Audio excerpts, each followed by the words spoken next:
성경 시편 103편에 있는 말씀입니다. 시편 103편 1절에서 5절까지의 말씀, 우리 하나님 말씀을 함께 받으실 텐데요. 몸이 불편하지 않으신 분들은 자리에서 일어나셔서, 불편하신 분들은 앉은 상태에서 하나님 말씀을 함께 받도록 그렇게 하겠습니다. 시편 103편 1절에서 5절, 오늘 저와 여러분들에게 주시는 하나님의 말씀을 함께 받으십니다. 다 같이 내 영혼아 여호와를 송축하라. 내 속에 있는 것들아 다 그의 거룩한 이름을 송축하라. 내 영혼아 여호와를 송축하며 그의 모든 은택을 잊지 말지어다. 그가 내 모든 죄악을 사하시며 내 모든 병을 고치시며 내 생명을 파멸해서 속량하시고 인자와 긍휼로 관을 세우시며 좋은 것으로 내 소원을 만족하게 하사 내 청춘을 독수리같이 새롭게 하시는도다. 아멘. 자리에 앉으시겠습니다. 오늘 함께 읽은 본문 말씀을 중심으로 하여 저는 여호와의 은택을 잊지 말라 하십니다, 이런 제목으로 함께 말씀의 은혜를 나누려고 합니다. 여러분, 결초보은이라는 말을 들어보셨죠? 저 충북 보은에, 속리산 입구에 보은에 가면 입구에 결초보은이라고 큰 팻말을 붙여놓았어요. 속리산에 가면, 보은에 가면 은혜를 잊지 않겠다, 그런 마음으로 아마 써붙인 것 같습니다. 결초보은이 뭐냐면 풀을 묶어서 은혜를 갚는다, 그런 뜻인데요. 죽어서도 은혜를 잊지 않고 갚는다는 의미를 가지고 있습니다. 생전에 받은 은혜에 감사해서 죽은 다음에도 그 은혜를 잊지 않고 보답한다는 의미의 이 감사와 충성의 마음을 표현한 사사성어가 바로 결초보은입니다. 그런가 하면 배은망덕이라는 말도 있지 않습니까? 누군가로부터 받은 은혜나 도움을 잊어버리고 오히려 그 사람에게 배신을 하거나 감사하는 마음을 가지지 않는 그런 삶을 살아가는 사람을 가리켜서 배은망덕한 사람이다, 그렇게 이야기들을 합니다. 성경에 나오는 사울 왕을 가만히 보게 되어지면 그는 어떤 사람이었나? 다윗이라는 소년이 골리앗을 넘어뜨리고 나라를 구했잖아요. 그리고 이제 사울 왕이 병이 들었을 때에 수금을 타서 노래를 불러서 사울 왕의 병을 고쳐준 사람도 다윗이었습니다. 그럼에도 불구하고 사울 왕이 다윗을 어떻게 대우했습니까? 수금을 타는 다윗을 향해서 단창을 던져서 다윗을 죽이려고 했던 사람이 사울이었고, 또 이제 많은 군병들을 이끌고 다윗을 찾아다니면서 다윗을 죽이려고 쫓아다녔던 사람 역시 사울 왕이었어요. 다윗이 사울에게 죽임당할 만한, 원수가 될 만한 일은 하나도 한 적이 없습니다. 오히려 어떻게 보면 나라를 구한 다윗이었고 자기를 고쳐준 다윗이었습니다. 그 은혜는 갚지 못할 망정 원수처럼 여기고 다윗을 죽이기 위해서 평생 세월을 보냈던 사람이 사울 왕이다. 그 배은망덕한 그런 모습을 보여준 것이라고 볼 수 있겠지요. 예수님의 12제자 중에 가룟 유다는 또 어떻습니까? 여러분, 3년 반 동안이나 제자들을 그렇게 사랑했던 예수님, 특별히 유다에게는 제자들 중에서도 이제 재정을 맡아서 수고하도록 그런 직분을 예수님께서 가룟 유다에게 주셨는데 그 은혜를 기억하지 못하고 오히려 그 예수님을 은 30에 팔아먹은 가룟 유다, 배은망덕한 일을 행한 사람이 아니겠습니까? 여러분, 그렇다고 할 것 같으면 우리 하나님은 저와 여러분들이 어떤 사람이 되기를 원하실까요? 은혜를 갚을 줄 아는 사람이 되라고 말씀하셔요. 오늘 본문 2절에도 보면 이제 시인은 이렇게 노래합니다. 내 영혼아 여호와를 송축하며 그의 모든 은택을 잊지 말지어다. 하나님의 은혜를 잊지 말아라. 늘 하나님의 은혜를 기억하며 살아라. 그 은혜를 갚을 줄 아는 사람이 진짜 예수님 믿는 사람들이다. 여러분, 하나님의 은택을 잊지 말지어다. 그럼 하나님의 은택이 뭐예요 도대체? 은택이라는 말의 히브리어 원어의 뜻이 뭐냐면 봉사를 통해서 받게 되어지는 혜택이에요. 어떤 공적이나 어떤 수고를 통해서 받게 되어지는 혜택을 은택이라고 하는 거예요. 그러면 하나님의 은택이니까 하나님의 수고와 하나님의 봉사와 하나님의 공적에 따라서 우리가 누리게 된 그런 혜택이 뭔가, 이걸 잊지 말라는 것입니다. 하나님이 수고하셔서, 하나님이 어떤 이제 봉사를 하셔서, 하나님 어떤 공적 때문에 저와 여러분들이 받아 누리게 되어지는 은혜가 있다는 겁니다. 보상이 있다는 거예요. 그거 잊어서는 안 된다는 거죠. 부모의 은택이라는 말도 있지 않아요, 여러분? 부모의 은택을 잊어서는 안 된다. 부모님에게 우리가 받은 은택이 뭐예요? 부모님들의 수고와 부모님들의 이제 공적 때문에 우리가 누리게 되는 그러한 보상이 뭐가 있지 않습니까? 이 땅에 우리가 존재하는 사람들 가운데 부모님 없이 존재하는 사람이 있을까요? 적어도 10개월 동안 뱃속에 그 아이를 품고 어머니가 지내고, 아이를 낳아서도 진자리 마른 자리 갈아 누우시면서 가르치고 양육하고 지도하고 여기까지 케어하시고, 우리가 우리 되도록 부모님께서 수고하고 애쓴 부분들이 분명히 있잖아요. 그것으로 인해서 우리가 받은 보상, 이것은 우리가 잊어서는 안 되는 거예요. 그래서 하나님은 10계명 중에 내 부모를 공경하라, 이 말씀을 10계명 중에 넣어놓은 것입니다. 부모 없이 존재하는 자녀는 없다. 그러므로 부모에게 불효하는 자식은 하나님의 은혜, 부모의 은혜를 알지 못하는 배은망덕한 자와 같다. 어제 저녁에 이제 간증하신, 다니엘 기도회 때 간증하신 그 목사님이 그렇게 어머니가 뇌전증으로 이제 고생을 하고, 그리고 아버지가 술을 드시고 그렇게 집안에 행패를 부렸어도 어머니가 돌아가시려고 하니까, 아버지가 돌아가시려니까 어떻게 했다 그랬어요? 하나님 제발 우리 엄마 살려달라고, 우리 아빠 살려달라고. 친척이 그 아빠 죽는 것이 낫지, 너희들 살아있는 것이 오히려 너한테 해로운데 왜 살려달라고 하느냐 그럴 때도 그 아들은 그래도 우리 아빠 살려달라고, 아빠 없는 자식보다는 그래도 있는 자식이 낫지 않느냐고 기도했다 그러잖아요. 자식들에게 해준 것은 없지만 그럼에도 불구하고 부모님이 있기 때문에 살려달라고 구하였던 아들, 여러분 이것이 진짜 아들의 모습 아닐까요? 스승의 은택도 있지요. 여러분, 제자들을 가르치기 위해서 준비하신 그 수고, 제자들의 모범이 되고자 힘쓰신 그 공적들, 당신들이 가지고 계신 모든 지혜와 지식을 다 쏟아부어서 제자들을 양육한 스승들의 은퇴 잊어버리면 안 됩니다. 여러분, 스승 없는 제자가 어디 있어요? 그 스승이 똑똑하든 잘났든 잘못났든 잘 가르쳤든 못 가르쳤든 스승은 스승 아닙니까? 스승의 은혜는 하늘 같아서 그 노래 부르는 거잖아요. 뿐만 아니라 여러분, 농부들의 은택은 있습니까? 있습니다. 농부들이 땀을 흘려 농사를 지어서 수고하지 않았다면, 그 농사를 지켜 땀을 흘리지 않았다면 어떻게 우리가 일용할 양식을 얻을 수 있었겠습니까? 농사를 지키기 위해 땀 한 방울 흘리지 않은 우리들을 위해서 땀을 흘리고 그 곡식들을 당신들의 배만 채우는 것이 아니라 시장에 내어놓고 우리가 그 곡식과 열매를 먹을 수 있도록 한 농부들의 은퇴, 절대 잊어서는 안 돼요.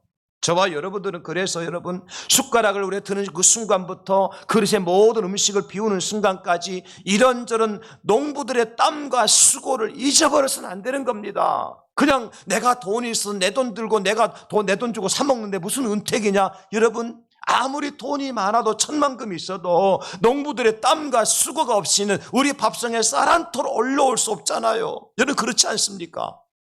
그 은택을 어떻게 잊고 살 수 있어요? 농부들의 수고와 공적 없이는 우리에게 일용할 양식도 없다. 그 은택을 잊어서는 안 되는 것입니다.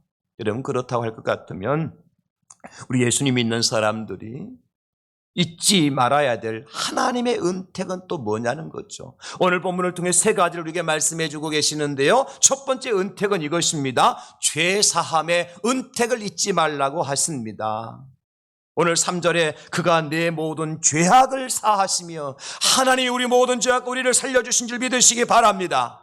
4절에 말씀하시기를 내 생명을 파멸해서 속량하시고, 저는 이 말씀을 읽을 때 두렵고 떨림으로 읽었어요. 내 생명을 파멸해서 속량해 주셨구나. 그렇습니다. 우리의 생명을 파멸해서 구원하신 은혜, 대신하여 인자와 긍휼로 관을 씌워주신 하나님의 은택이 얼마나 큽니까? 우리가 매일같이 매 순간마다 감사하지 않을 수 없는 이유가 바로 여기에 있는 것입니다. 그것은 죄로 인해 죽었던 우리를 하나님께서 살려주셨기 때문입니다. 여러분, 세상에서 이거보다 더 큰 은혜가 어디 있습니까? 죽은 자를 살려내신 것보다, 죄에서 구원을 내신 것보다 더 감격스럽고 더 놀라운 일이 세상에 또 있을까요? 에베소 2장 8절에 말씀하십니다. 너희는 그 은혜에 의하여 믿음으로 말미암아 구원을 받았으니 이것은 너희에게서 난 것이 아니요 하나님의 선물이라. 아멘. 그의 은혜로 말미암아 하나님의 선물로 모든 죄악 가운데서 건짐받고 구원받게 되었다는 사실입니다. 사랑하는 성도님들, 여호와의 은택을 말할 때에 가장 먼저 기억해야 될 것이 바로 나 같은 죄인이 용서함 받고 구원받게 되었다고 하는 사실이에요. 우리가 어떤 사람인데요? 에베소 2장 1절에 보니까 그는 허물과 죄로 죽었던 너희를 살리셨도다. 우리는 이미 허물과 죄로 죽었던 자들입니다. 우리가 죽지 않고 이렇게 생성하게 살아서 하나님 앞에 예배드릴 수 있다고 하는 것은요, 오직 하나님의 은혜를 빼놓고는 설명할 수 없는 일이에요. 왜냐하면 저와 여러분들은 이미 허물과 죄로 죽었던 자입니다. 죽을 뻔한 사람이 아니에요. 죽을 수도 있는 사람이 아니에요. 이미 우리는 사망 선고를 받았던 자들입니다. 죽었던 자예요. 가끔 기도하실 때 어떤 분이 기도할 때 내가 죄로 인해 죽을 수밖에 없는 나를 살리셨다. 죽을 수밖에 없는 게 아니라 이미 우리는 죽었던 사람이에요. 사망 선고 받았어요. 그런 우리를 하나님의 수고로, 예수님의 사랑으로, 하나님의 은혜로 죄 사함을 받고 구원을 받았다고 하는 것이 얼마나 큰 은택이냔 말이에요. 사랑하는 성도 여러분, 여호와의 아들을 보내주시는 공적이 없이는, 예수님이 십자가에 달려 돌아가시는 그러한 십자가의 수고가 없이는 우리가 구원받을 수 없었잖아요. 다음 주일은 우리 교회에서 추수감사주일로 지킵니다. 어제도 우리가 어떤 목사님과 대화를 나누면서 그 교회는 오늘 추수감사주일을 지킨다 그러더라고요. 그러니까 다른 목사님이 그 목사님한테 목사님이 교회에 뭐 추수한 것이나 있습니까? 그러시더라고. 농담으로 하신 말씀이죠. 그러나 저는 그 말씀을 듣는 순간 이런 생각이 들었어요. 우리처럼 가장 귀한 것을 추수한 사람은 세상에 없을 것이다. 우리가 뭘 추수하게 되었나요? 밀과 보리를 거두었습니까? 사과나 감을 땄습니까? 물론 그런 분도 계시겠지만 우리가 추수한 것은 밀과 보리가 아니라 새 생명을 추수했어요. 죽은 자 가운데 있던 목숨을 건짐을 받았어요. 예수님의 은택으로 말미암아 새로운 생명을 얻은 사람들입니다. 할렐루야. 그래서 우리야말로 가장 귀한 것을, 가장 값진 것을, 가장 복된 것을 추수한 사람들이란 말이에요. 내가 생명을 추수한 사람이니까. 여러분, 요한복음 4장 35절 보십시오. 너희는 넉 달이 되어야 추수할 때가 이르겠다 하지 아니하느냐. 그러나 나는 너에게 이르노니 너희 눈을 들어 밭을 보라. 휘어져 추수하게 되었도다. 여기 뭘 추수하라는 얘기예요? 밀이나 보리가 아니잖아요. 조금만 시간이 지나게 되어지면 시한부 인생으로 끝날 인생들을 뜻하는 것입니다. 지금 당장 제자들이 나가서 복음을 전하지 않게 되어지면 영원한 지옥불에 떨어진 인생들을 말하는 거예요. 반대로 지금 당장 제자들이 나가서 복음을 전하게 되어지면 그 복음을 듣고 예수님의 공적으로 하나님의 수고로 말미암아 구원받고 천국에 들어갈 백성들이잖아요. 그들을 추수하라는 얘기잖아요. 그래서 저는 다음 주일이 추수감사 주일인데 우리가 세상에서 얻은 그 어떤 것보다도 가장 귀한 것이 죄 사함을 받은 것이라는 사실을 꼭 기억하는 감사절이 될 수 있기를 축복합니다. 내가 예수님이 십자가의 은혜로 말미암아 구원받게 된 것이 가장 큰 은택임을 기억하는 절기가 되어야 된다는 것입니다. 그러면 우리가 하나님께 어떻게 감사할 수 있습니까, 여러분? 추수감사절에 내 생명을 구원받은 것이 감사하다고 같으면 여러분 감사의 크기가 어떻게 정해져야 돼요? 그냥 봉투 하나에 넣는 것으로 우리가 끝나는 것이 돼서는 안 되겠죠. 내 생명의 값을, 나의 목숨의 값을 하나님 앞에 드려야 되지 않겠습니까? 저는 그래서 오늘 추수감사헌금 다 드렸는데 여기다가 이름 쓰고 헌금 쓰는데 헌금에다가 여러분 생명값을 다 기록하세요. 봉투 넣는 건 자유야. 그 돈 다 넣으라는 얘기 아니에요. 예? 오해하지 마세요. 예? 요 헌금란에다가 내 생명값이 얼마인가 다 기록해 보라고. 볼 거예요. 여러분 얼마짜리인지. 봉투는 넣는 거 내용은 상관없어. 왜냐하면 그 내 생명값이 1,000억보다 많은 더 큰데 1,000억이 없는데 1,000억 넣을 수는 없잖아. 그죠? 그럼 마음 정성 넣으면 되는 거예요. 봉투에 넣는 것은 정해 두시면 되는 거고, 그러나 적어도 내 생명값만큼은 한번 따져보자는 겁니다. 내 목숨값이 얼마냐? 어떤 사람 5만 원 정도는 사람이 있을 거고, 어떤 10,000원 정도는 사람이 있을 거고, 그것밖에 안 돼요. 우리가? 내 목숨이 그것밖에 안 돼요? 아니지 않습니까? 추수감사절은 하나님께 내 생명을 구원하시고 내 생명을 추수한 날이라 생각하시고 하나님 앞에 감사하실 수 있기를 예수님의 이름으로 축원합니다. 여러분, 그래서 우리에게 필요한 것이 뭐냐면 죄사함의 확신이 필요한 거예요. 내가 예수님의 수고로 하나님의 공적으로 죄사함을 받았다고 하는 확신이 없으니까 내가 생각이 다르고 말이 다르고 행동이 다른 거예요. 여러분, 죄사함 받은 사람은 행동이 다르고 말이 달라질 수밖에 없는 겁니다. 그렇죠? 죄사함의 확신을 가진 사람은요, 내 환경에 좌우되지 않아요. 내가 어렵고 힘든 일을 만나도 마음이 흔들리지 않아요. 왜? 나는 이미 구원받은 백성은 천국 백성인데, 이 땅의 사람이 아니라 하늘나라 사람인데 땅의 것 때문에 흔들리지 않는다고요. 여러분, 땅의 것 때문에 요동치지 않는다고요. 하나님의 나라가 내 것인데. 할렐루야. 여러분들이 다 하나님 백성임을 믿고 확신할 수 있기를 주의 이름으로 축원합니다. 죄사함 받았기 때문에 가능한 거예요. 여러분, 그래서 시편 기자는 이렇게 말합니다. 51편 2절에 나의 죄악을 말갛게 씻기시며 나의 죄를 깨끗이 제하소서.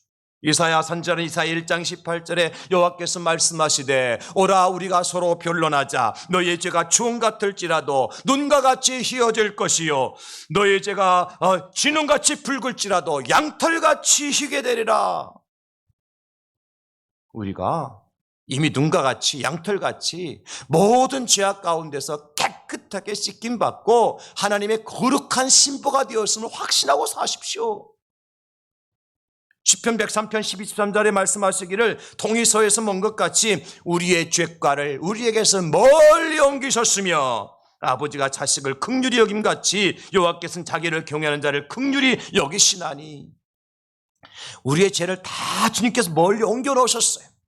우리가 더 이상 죄에 붙들려 살 필요가 없는 것입니다. 우리가 더욱더 죄에 발을 붙이고 살 필요가 없는 것입니다. 우리는 이미 죄에서 떠나 있는 사람이에요. 누구 때문에? 하나님의 은혜로, 예수님의 수고로. 이것이 은택인 것입니다, 여러분. 그래서 우리는 나를 죄 사하여 주신 주님의 은택을 기억하며 살아야 된다. 두 번째로는 치료하심의 은택을 잊지 말라고 하십니다. 치료하심의 은택. 오늘 3절에 말씀하시기를 내 모든 병을 고치시며. 할렐루야. 우리에게 모든 병을 고쳐주심이 하나님의 은택이라는 거예요. 제가 지금 지구촌을 가만히 들여다보니까요, 마치 어떤 것인가 이렇게 생각해 봤어요. 이 지구촌 전체를 보면 마치 벽이 없는 거대한 중환자 병동이요, 응급실이라고 보면 틀림없어요. 벽이 없는 중환자 병동이요, 응급실이다. 왜냐하면 지금 그 어떤 사람도 치료가 필요하지 않은 사람은 한 사람도 없습니다. 세상 모든 사람들이 지금 생각의 병, 마음의 병, 영혼의 병, 육체의 병, 삶의 병에 시달리고 있어요. 생각이 여러분 고장이 났고, 마음이 고장이 났고, 몸이 고장이 나서 그 고치려고 말이죠, 다 병원으로 달려가고 있는데, 지상의 병상이 아니라 벽이 없는 그러한 응급실에 우리가 다 누워있는 거나 마찬가지인 거예요. 그래서 사람들이 지금 다 아파하고 있습니다. 교회 안에 가만히 보면 상처가 왜 이렇게 많은지 몰라요. 근데 상처 준 사람은 한 사람도 없는데 다 상처받았어. 누구도 내가 상처 줬다고 말하는 사람 없는데 나는 누구 때문에 상처받았다고 말하는 사람들이 교회 안에 가득 차 있어. 뭐가 필요해요? 치료가 필요한 거예요. 상처도 치료가 마음의 상처도 치료받아야 되고, 생각이 고장난 부분도 치료받아야 되고, 영혼과 육체에 연약하고 고장난 부분도 치료받아야 될 우리가 이 자리에 다 앉아 있는 것입니다. 그런데 여러분, 문제는 뭐예요? 아무리 세상에 의술이 발전을 하고 과학이 발달을 하고 아무리 똑똑한 AI가 출현을 해도 사람의 병을 고치고 치료하는 데는 한계가 있다는 것입니다. 지금 AI 챗봇이 얼마나 똑똑합니까, 여러분? 제가 일부 예배식도 말씀드렸지만요, 이렇게 하는 거요. 예를 들어 제가 목사잖아요. 설교를 잘하고 싶어. 어떤 설교를 하고 싶으냐면 은혜로운 설교, 성도들이 참 이렇게 격려가 되고 위로받는 설교하고 싶어요. 그래서 AI 챗봇에 입력을 해요. 내가 지금 구포 3동에 있는 대양제일교회 목사인데 우리 교회 성도들은 지금 120, 30명 모이고 있고 적어도 60대, 70대가 지금 50% 가까이 되어지고, 그리고 젊은이들도 있는데 이들에게 추수감사 주일에 내가 적어도 이들에게 은혜 좀 주고 격려가 되고 위로가 되는, 감동이 되는 설교를 하고 싶다. 그러니 나한테 이런 설교를 좀 해달라. 그러면요, AI 챗봇 설교문을 딱 만들어줘요. 몇 분 만에? 3분 만에. 3분 만에 만들어줘요. 성경 본문은 이렇고 서론은 이렇게 하고 1대지는 3대지 이렇게 하고 결론 이렇게 하면 됩니다. 딱 설교문을 딱 만들어줘요. 3분 만에. 여러분 뭐 무슨 얘기인지 모르겠죠. 지금 이게 뭐 이 세상 일어나는 일인지 지금 천국에 일어나는지 모르겠죠. 실제 그렇게 한다니까요. 그러면 그 설교 본문을 보면 기가 막혀요. 성경 주석을 내가 볼 필요도 없고 성경 본문을 내가 볼 필요도 없고 기도할 필요도 없고, AI 챗봇이 말이죠, 우리 대한제일교회 120-30명의 성도들, 적어도 40, 50대, 60대 50% 되는 성도들, 구포 3동에 살고 있는 성도들, 이 지역의 수준이 어느 정도 땅값이 평당 300만 원이 안 되는 이 지역에 있는 성도들에게 어떻게 은혜로운 그 설교를 할 수 있을까? 하면 정확하게 맞춰줍니다. 읽으면 돼요. 와서 제가. 그런데 그렇게 똑똑하고 유명한 AI 챗봇이 내가 지금 머리가 찌끈찌끈 아프고 어지럽다, 어떻게 하면 좋을꼬? 그러면 어떻게 가르친 줄 아세요? 지금 저 양산에 있는 부산대 병원에 가면 내과에 어떤 의사님이 계신데 가서 진찰을 받고 치료를 받으십시오. 그렇게까지만 가르쳐주지 AI 챗봇이 내 어지럼증을 사라지도록 못한다는 말이에요. 이것도 이해가 안 돼요? 그럼 어떡하겠어요? 여러분, 하나님의 은혜가 필요한 거예요. 나를 지으시고 나의 모든 것을 다 아시는 하나님의 은혜가 필요한 것입니다. 내 마음과 생각을 감찰하시고 나의 작은 신음하는 소리에도 귀를 기울여 주시는 하나님의 사랑이 필요한 겁니다. 왜냐, 하나님 우리를 치료하신 여호와라고 말씀해 주셨거든요. 출애굽기 15장 26절입니다. 이르시되 너희가 너희 하나님 나 여호와의 말을 들어 순종하고 내가 보기에 의를 행하며 내 계명에 귀를 기울이며 내 모든 규례를 지키면 내가 애굽 사람에게 되는 모든 질병 중 하나도 너희에게 내리지 아니하리니 나는 너희를 치료하는 여호와임이라. 아멘. 하나님이 우리를 치료하신 하나님이라고 분명히 선언하셨어요. 하나님 우리를 치료하신 하나님이신 줄 믿으시기 바랍니다. 하나님 여러분들의 모든 질병 가운데 치료하시는 의사 중에 의사님을 믿으시기를 바랍니다. 최고의 명의가 누구냐? 여호와 하나님이시란 말이에요. 왜냐하면 나보다 나를 더 잘 아신 하나님이시거든요. 여러분, 그래요. 최근에 우리 교회 성도님들 가운데서도 하나님의 구원의 은혜를 받은 분들이 참 몇 분이 계십니다. 그 가운데 우리 집사님 한 분이 병원에 약 타러 오토바이 타고 가셨는데, 아니 아침 일일 시간에 약 타러 병원에 가셨어. 그동안 정기적 약을 타셔야 되기 때문에 병원에 도착해서 쓰러지셨어요. 저혈당 쇼크가 와가지고 어떻게 해요? 아니 가만히 생각해 보세요. 오토바이 타고 가다 중간에 쓰러지셨다든지 집에서 쇼크가 왔다든지 그럼 어떻게 됐을까요? 아마 어려웠을 거예요. 병원에 도착해 약을 타려고 그래 거기서 쓰러지셨어요. 여러분, 쓰러지더라도 병원에 가 쓰러져야 돼요.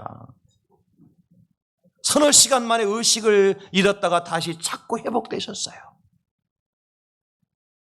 저는 이게 사람의 일이라고 생각하지 않아요. 하나님께 얼마나 그 집사님이 충성했고 얼마나 주의 종을 사랑했고 하나님이 다 보셨어요. 그러니 그 생명 하나님께 지켜주고 싶으셨던 거예요. 그래서 병원에서 쓰러져서 의사들을 통해서 응급처치를 받고 몇 시간 만에 의식이 돌아오고 회복이 되셨어요. 하나님이 고쳐주신 줄로 믿으시기 바랍니다. 하나님 치료하신 하나님이셔요. 제가 요즘에 다니엘 기도회를 동참하면서 다니엘 기도 시간에 가장 제가 이제 신경을 많이 쓰고 은혜 받는 시간이 언제냐면 여러분 7시 30분부터 시작되어지는 응급 기도 시간이에요. 그 시간은 어떤 기도를 하느냐면 아주 응급한 기도가 이제 다니엘 기도회 본부에 올라와서 실시간으로 기도하는 시간이에요. 그 미리미리 보냈던 기도 제목이 아니고 그날마다 응급한 상황이 있을 때 우리 같이 기도하자고 3개, 4개 정도의 기도 제목을 올려놓고 합심해서 기도하는 시간이에요. 그 기도 내용 보면요 이래요. 의사들의 진단 결과 더 이상 병원에서는 할 일이 없다고 합니다. 그런 기도 제목이에요. 그 병원에서 할 일 없으면 누가 해야 돼요? 하나님이 하셔야죠. 할렐루야. 그래서 제가 그 시간 은혜가 되는 건 뭐냐면 이때 하나님께서 일하실 때구나. 내가 기도함으로 말미암아 이 적은 이 구포 삼동에는 작은 종이 기도함으로 말미암아 하나님께서 일하실 수 있겠구나. 하나님 치료하신 하나님이라 그랬으니까 가장 많은 눈물을 흘리고 가장 깊이 기도하는 시간, 저는 그 기도 시간이에요. 길지 않아요. 길어봤자 3분밖에 안 돼요.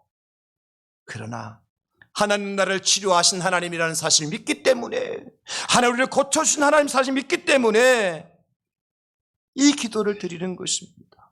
우리 사랑하는 성도님들, 말라기 4장 2절에 내 이름을 경외하는 너희에게는 공의로운 해가 떠올라서 치료하는 광선을 비추리니 너희가 나가서 외양간에서 나온 송아지같이 뛰리라 말씀하셨어요. 제가 병원에 가서 가장 많이 증거하는 말씀이 이 말씀입니다. 마치 병상에 누워있는 사람은 외양간에 갇혀있는 송아지처럼 아무 일도 하지 못하지만 하나님께서 치료의 광선, 치료의 빛을 비춰주시면 병원에서 치료받고 밖에 나가서 송아지가 뛰는 것처럼 뛰어다닐 수 있도록 하나님께 역사해달라고 기도하는 거예요. 그러므로 저는 이번 추수감사절은 치료받은 나를 돌아보는 기회가 될 수 있기를 축복합니다. 여러분들이 지금까지 살아오시면서 하나님이 고쳐 한두 번 아니잖아요. 치료해 주신 것이 한두 번 아니잖아요. 마음의 상처도 몸의 육체의 뭐 고장난 부분도 하나님이 치료해 주셨잖아요. 그래서 지금 이 시간 우리가 건강한 마음과 몸으로 하나님 앞에 나와서 예배 드릴 수 있지 않습니까? 이것이 은택입니다. 하나님의 은택입니다. 어저께 만나 또 한 목사님 저한테 목사님 제가 지금 불면증에 시달리고 있어서 너무 고통스럽습니다. 저한테 그런 말씀 하시더라고요. 실제 그 목사님이 아주 똑똑하신 분이신데 불면증에 시달려가지고 지난 여름 한철은요 교회에서 휴가를 얻어가지고 몇 달 동안 안식하고 오셨어요. 그런데 아직도 그것이 사라지지 않았다는 거예요.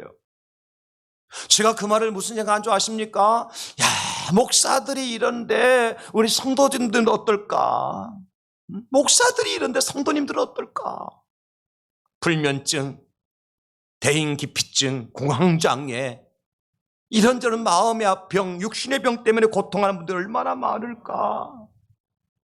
그래서 저는요, 어김없이 올해 추수감사절을 맞이할 수 있게 하신 하나님의 은혜를 생각해 보았어요.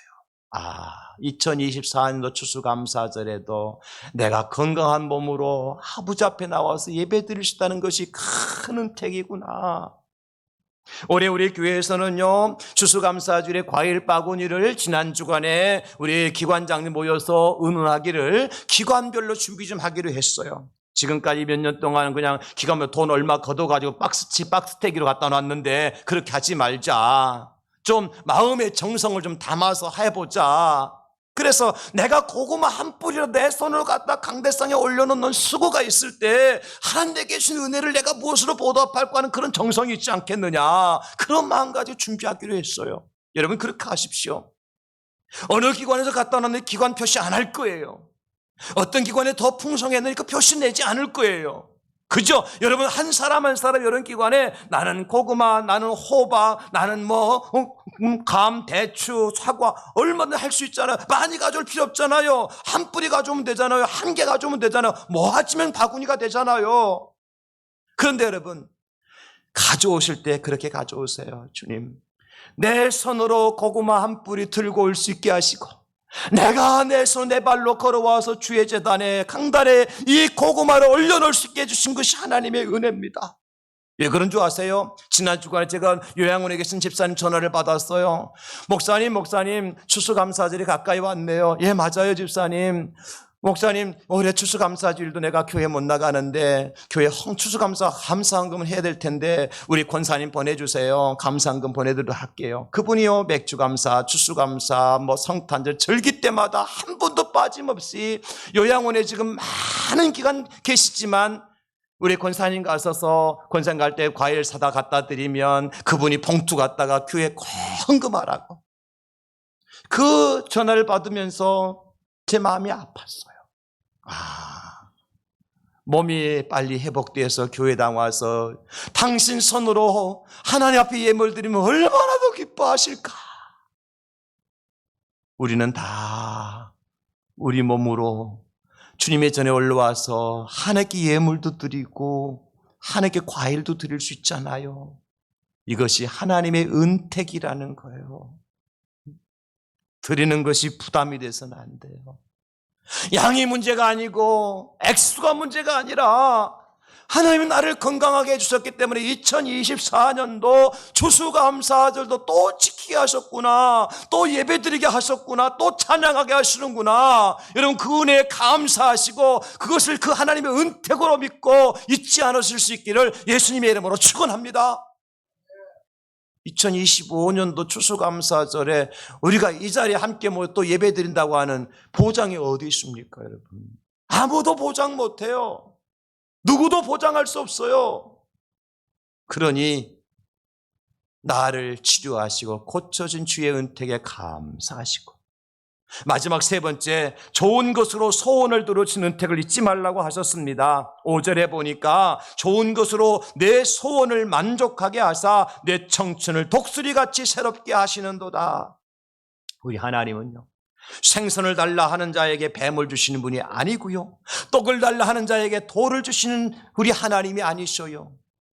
무엇을 주시죠? 더 좋은 것 주신다고요. 왜냐하면 우리 하나님은 선한 목자이시기 때문입니다. 우리 하나님은 좋으신 하나님이시기 때문에 그렇습니다. 긍휼과 자비하심이 풍성하신 아버지시기 때문에 그래요. 그래서 우리에게 주신 선물이 바로 성령님이시잖아요. 누가복음 11장 13절 너희가 악할지라도 좋은 것을 자식에게 줄 알거든 하물며 너희 하늘 아버지께서 구하는 자에게 성령을 주시지 않겠느냐 하시니라. 사랑하는 성도 여러분, 우리 하나님은 완전하신 분이십니다. 실수가 없으신 분이셔요.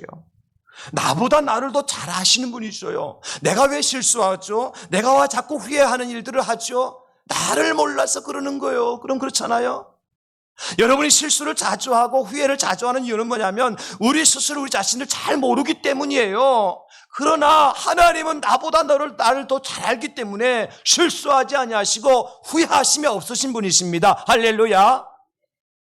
그래서 우리가 무엇을 구하든지 어떤 소원을 가지고 가든지 우리 하나님 그 간구를 그 소원을 들어주시기를 기뻐하셔요. 근데 문제가 뭐냐면 우리가 너무 어리석어서 미련하기 때문에 제대로 된 소원과 바른 간구를 하지 못한다는 것이 문제가 있죠. 욕심에 눈이 어두워서 구해서는 안 될 것을 구하게 되어지고 소원이 아닌 것을 소원으로 여겨요. 다윗을 보면 우리 그거 알 수 있어요. 블레셋과 한참 전쟁 중에 있고 예루살렘 성이 완전히 블레셋의 포위가 되어 있는데 다윗이 이런 소원을 가져요. 사무엘하 23장 15절에 보니까 다윗이 소원하여 이르되 베들레헴 성문 곁 우물물을 누가 내게 마시게 할까?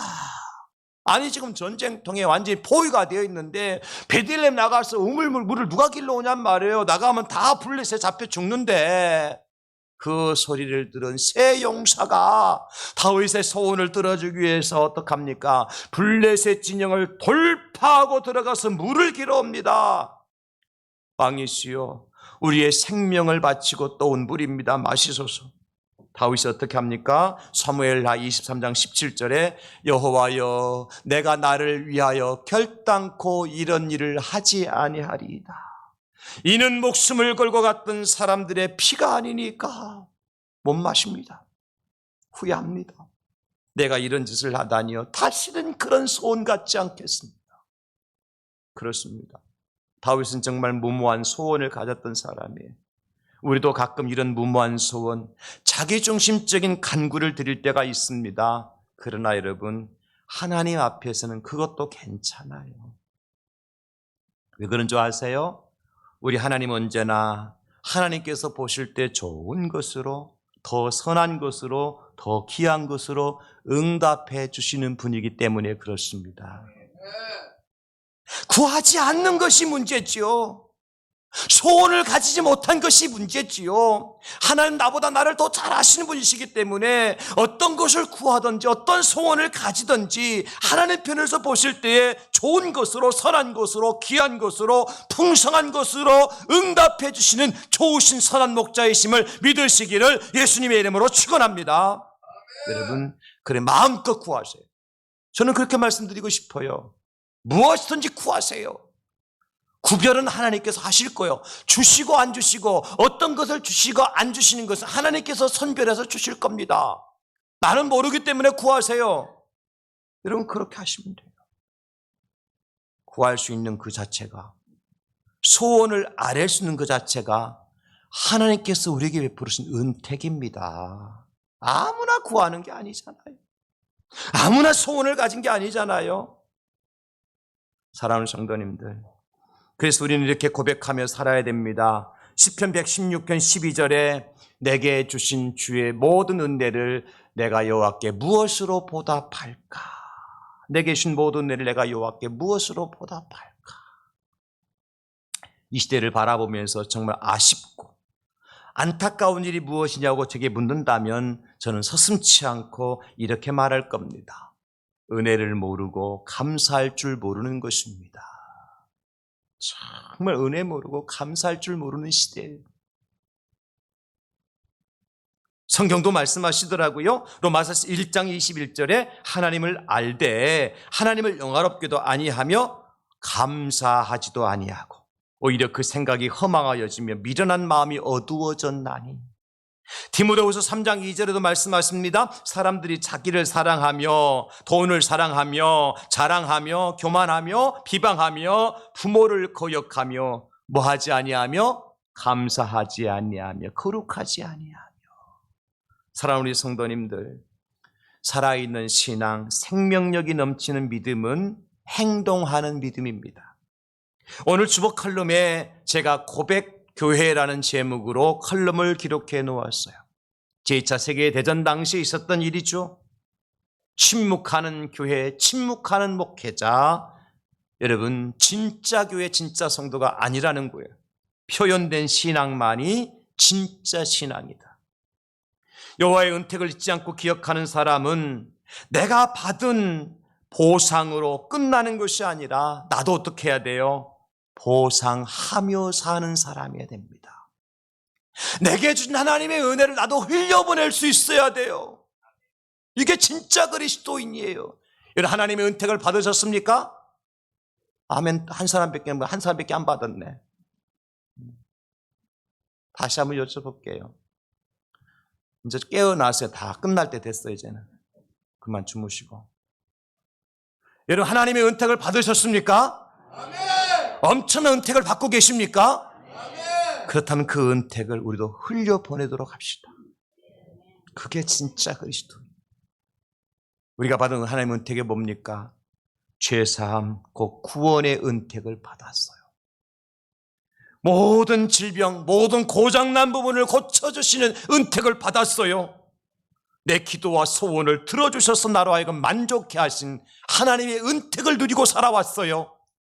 그 은택을 잊지 말고 우리도 그 은혜를 흘려보내는 우리 대양절교 모든 성도님들 될 수 있기를 예수님의 이름으로 축원합니다. 아버지 하나님 감사합니다.